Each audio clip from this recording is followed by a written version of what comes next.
हरि ओम। आचार्य शंकर साधना पंचकम के प्रथम मंत्र में कहते हैं, वेदो नित्यमदीयतां तदुदितं कर्म स्वनुष्ठीयतां तेने शस्य विधीयतामपचिति काम्ये मतिस्त्यज्यताम् पापौघपरिधूयतां भवसुखे दोषोऽनुसन्धीयताम् आत्मेच्छाव्यवसीयतां निजगृहात् तोरणविनिर्गम्यताम्।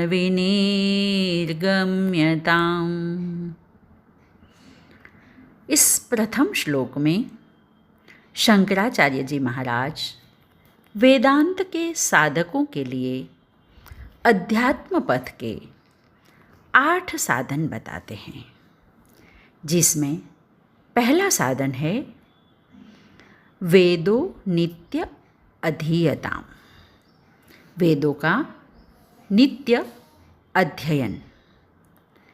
वेद की वाणी को प्रमाण माना जाता है। उसका अध्ययन और चिंतन करने से साधक का हृदय हर क्षण उत्साहित रहता है। साधक सामान्य रूप से समाज के बीच रहता है। समाज में हर तरह के लोग और भोग उपलब्ध होते हैं। उनके बीच रहकर क्षणिक सुखों की अनुभूति कराने वाले भोगों का त्याग करना कठिन है। हमारे शास्त्रों में ही यह सामर्थ्य है कि उनका अध्ययन करने वाले साधक की दृष्टि व्यापक हो सके। इसीलिए तो कहा गया कि सर्वार्थ प्रकाश कर्त्वा वेदो ब्रह्म उच्यते। अतः वेदों का नित्य स्वाध्याय करना चाहिए। दूसरा साधन बताते हुए आचार्य कहते हैं, तद उदितम कर्म सुअनुष्ठीयताम, यानी वेद विधि से कर्मों का अनुष्ठान करें। समस्त विद्या का स्रोत वेद है।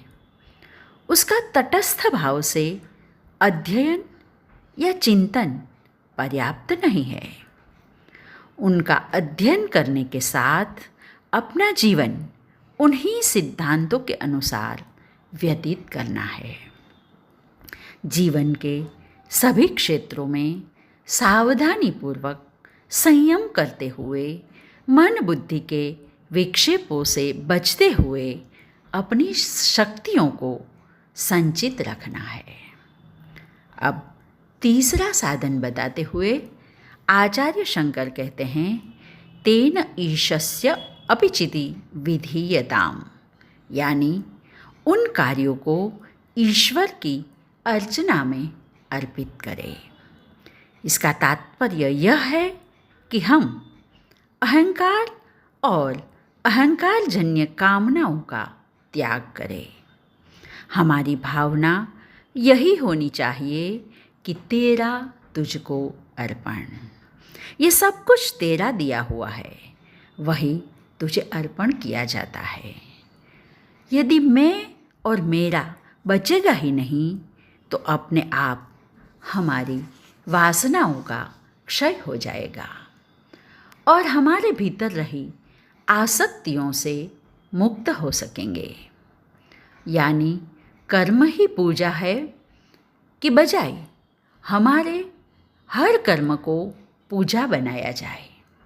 हम ऐसे कर्म करें कि वही ईश्वर की आराधना बन जाए। फिर चौथे साधन के रूप में आचार्य कहते हैं, मन की सभी कामनाओं को त्याग दो।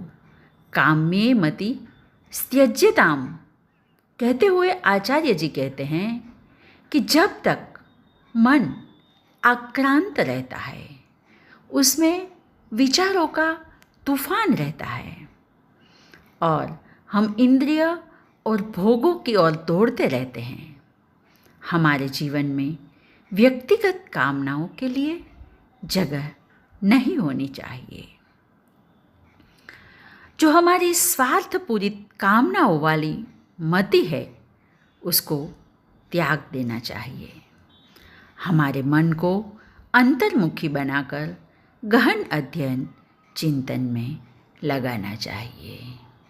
आगे के 4 साधन हम बाद में सोचेंगे। आज बस इतना ही। हरि ओम।